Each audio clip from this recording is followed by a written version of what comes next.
Microbiology વિભાગમાં રેગિંગની લેખિત ફરિયાદ બાદ તંત્ર એક્શન મોડમાં ડીન જયેશ બ્રહ્મભટ્ટનું મોટું નિવેદન ગઈકાલે પ્રથમ વર્ષના રેસિડેન્ટ ડોક્ટર દ્વારા રેગિંગ અંગે લેખિત ફરિયાદ મળી હતી। રાત્રે 8:30થી સવારના 4 વાગ્યા સુધી મેરેથોન બેઠક ચાલી હતી। એન્ટી રેગિંગ કમિટી દ્વારા તમામ સ્ટેક હોલ્ડર્સ અને ફેકલ્ટીના નિવેદનો નોંધવામાં આવ્યા। હોસ્ટેલ તાત્કાલિક ખાલી કરાવવા આદેશ આપવામાં આવ્યો તથા 4 સિનિયર રેસિડેન્ટ ડોક્ટર સસ્પેન્ડ કરવામાં આવ્યા। બીજા વર્ષના 3 વિદ્યાર્થીઓ અને 1 વિદ્યાર્થી સહિત 4 ડોક્ટરોને 6 મહિના માટે સસ્પેન્ડ કરાયા। સસ્પેન્ડ કરાયેલા ડોક્ટરોને હોસ્ટેલ ખાલી કરવા અને શૈક્ષણિક પ્રવૃત્તિમાંથી બાકાત રાખવા હુકમ કરાયો। માઇક્રોબાયોલોજી વિભાગના વડા ડોક્ટર સુમૈયા મુલ્લા અને અન્ય 3 ફેકલ્ટીને કારણદર્શક નોટિસ ફટકારાઈ। સંસ્થામાં રેગિંગ સાંખી લેવાશે નહીં। સમગ્ર તપાસ અહેવાલ તબીબી શિક્ષણ નિયામકને સુપરત કરાયો। સ્કોડની કામગીરીમાં તેઓ વખત એના ચેકિંગ રાઉન્ડ લે છે, સરપ્રાઇઝ રાઉન્ડ લે છે, તેના અંગેના રિપોર્ટ તૈયાર કરે છે।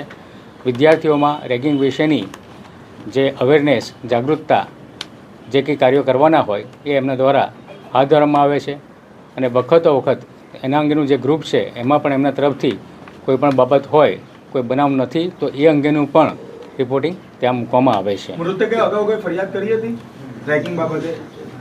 મૃતક દ્વારા કોઈ લેખિતમાં કે મૌખિકમાં કોઈ પણ ફેકલ્ટી, કોઈ પણ અન્ય વ્યક્તિ, કોઈ પણ વિદ્યાર્થી કોઈની સમક્ષ એ પ્રમાણેનું જાણ કરવામાં આવેલી ન હતી।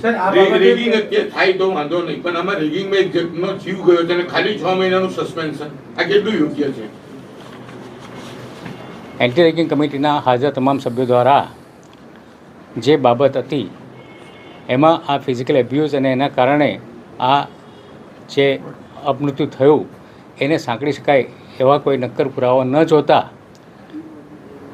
એની સાથે સાંકળવું નહીં અને આ મુજબ જે એમની જે ફરિયાદ મળી છે અને જે નિવેદનો મળ્યા છે તો એ ધ્યાને રાખી અને એના અંગે જે એમની માઇનોર જે રેગિંગની બાબત કહેવાય, જે વર્બલ એબ્યુઝ અને હ્યુમિલિએશન, એ વ્યાખ્યામાં જે આવે રેગિંગની એ અંતર્ગત જે જરૂરી સજા કહેવાય ક્વોન્ટમ એ નક્કી કરવામાં આવેલું છે અને આ તમામ રિપોર્ટ અને આ જે નિર્ણય એ એન્ટી રેગિંગ કમિટીના સભ્યો દ્વારા કરવામાં આવેલો છે।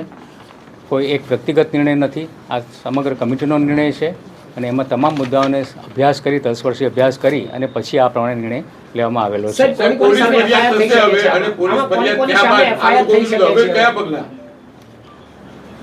આમાં ફર્સ્ટ ઇન્વેસ્ટિગેશન રિપોર્ટ એની જાણ કરવાની હોય છે પોલીસમાં, યુનિવર્સિટીમાં, એ અંગેની કાર્યવાહી હાથ ધરવામાં આવશે। આ 4 લોકો વિરુદ્ધ પોલીસ ફરિયાદ થશે, કાયદેસર ગુનેગાર બનશે, તો હવે પછી એ લોકોના મેડિકલ પર એની શું અસર? આમાં વિરુદ્ધ બાબત શબ્દ નહીં વાપરી શકાય। અત્યારે આ જે ઇન્સિડન્ટ છે એ અંતર્ગત જે ફરિયાદ કરવાની હોય તે અંગે જે પોલીસ અને સત્તાવાળાનું સાથેનું માર્ગદર્શન રાખી અને જે અંગેની જરૂરી જે ફરિયાદ કરવાની, જે ફર્સ્ટ ઇન્ફોર્મેશન રિપોર્ટ કરવાનો આવશે એ સંસ્થા તરફથી કાર્યવાહી હાથ ધરવામાં આવશે।